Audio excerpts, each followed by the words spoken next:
orang tua kita yang menceritakan kepada kita, lalu kita menceritakan kembali kepada anak dan cucu kita. Jadi turun-temurun ya. Ya Ibu. Nah, dalam cerita rakyat itu terdapat jenis-jenis cerita rakyat. Yang pertama itu ada mitos, ada dongeng, dan ada legenda. Nah, untuk unsur-unsur cerita rakyat itu yang pertama tentu saja ada tokoh. Nah, tokoh tersebut merupakan pelaku atau siapa saja yang ada dalam cerita.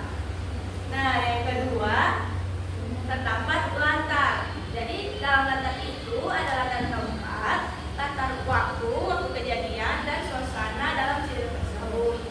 Nah, selanjutnya terdapat alur. Nah, alur itu jalan cerita dari awal sampai akhir. Dan yang terakhir yaitu pesan moral, yaitu pesan yang ada dalam cerita tersebut. Contohnya seperti menghormati orang tua, tidak boleh bersikap sombong, yang begitu. Oke anak-anak, sampai sini paham? Paham Ibu. Nah, di sini Ibu mau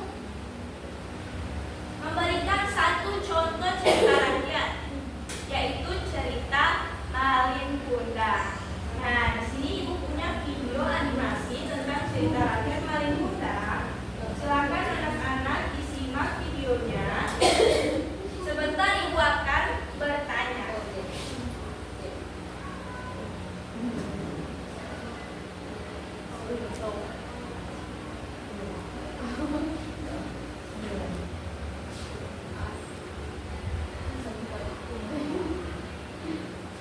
Anak-anak tolong perhatikan videonya.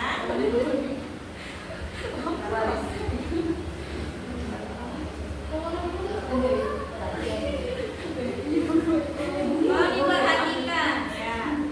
Yang di belakang boleh perhatikan dulu yang di depan. Ya boleh Ibu. Oke, sudah selesai ya? Ya Ibu. Nah, sekarang Ibu mau tanya.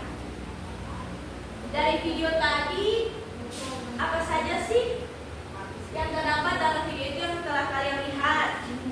Ada yang tahu? Silakan Nadine. Ada seorang anak, ada ibu, berlukisan. Ya. Ya, bagus sekali. Berikan aplaus dulu untuk Nadine.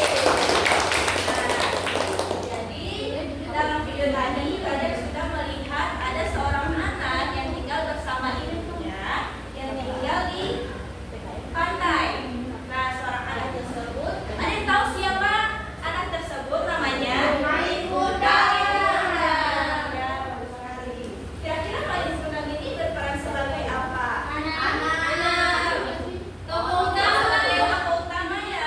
Ya, bagus sekali. Nah, sekarang Ibu mau membagikan kalian menjadi dua kelompok. Yang di sini kelompok 1 dan di sebelah kanan Ibu kelompok 2. Nah, di sini Ibu punya lembar kerja mungkin.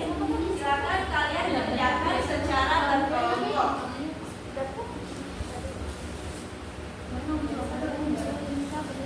Nah, untuk pengerjaannya itu kalian bisa berdiskusi bersama kelompok kalian. Silakan identifikasi tokoh utama, lokasi, waktu, dan nilai moral yang telah kalian nonton tadi pada video Malin Kundang ya. Ya, bagus sekali. Oke. Oke, Ibu beri waktu 5 menit untuk kalian mengerjakan. Pengerjaannya dimulai dari sekarang.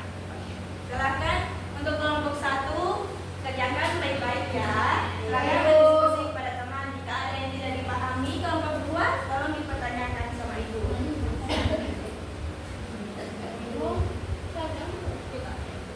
Oke, jadi waktunya sudah selesai.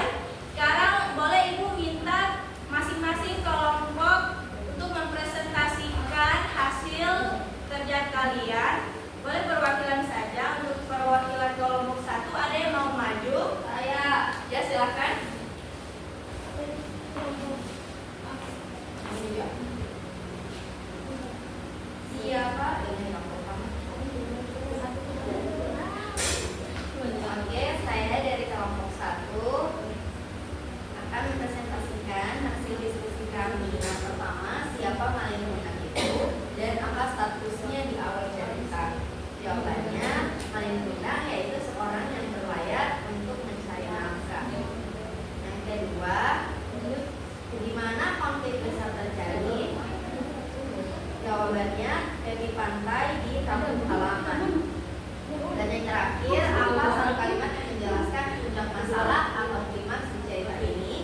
Jawabannya, siapa wanita tua ini?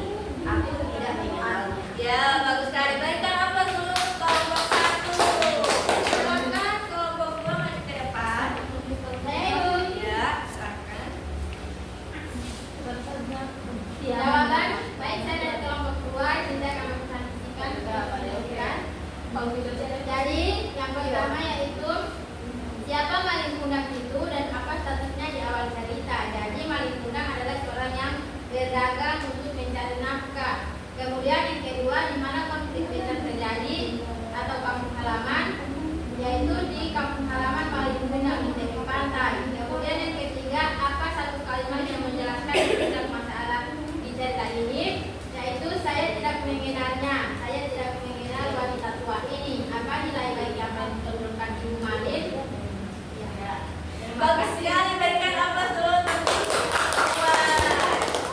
Jadi masing-masing kelompok sudah mempresentasikan hasil kerja kalian ya. Bagus sekali.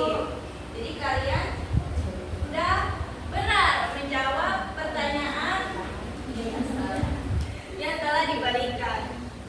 Nah, sampai di sini ada yang mau bantu ibu untuk menyimpulkan pembelajaran hari ini?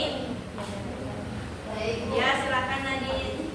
Jadi dalam unsur-unsur dalam dongeng itu terdapat beberapa unsur yang tertata. Ada unsur tokoh, ada latar terbagi atas tempat dan waktu.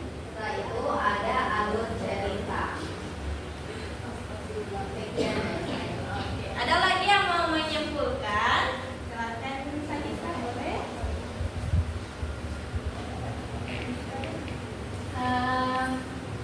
Di dalam cerita itu ada latar, ada tokoh, ada alur dan ada amanah. Ya, bagus sekali.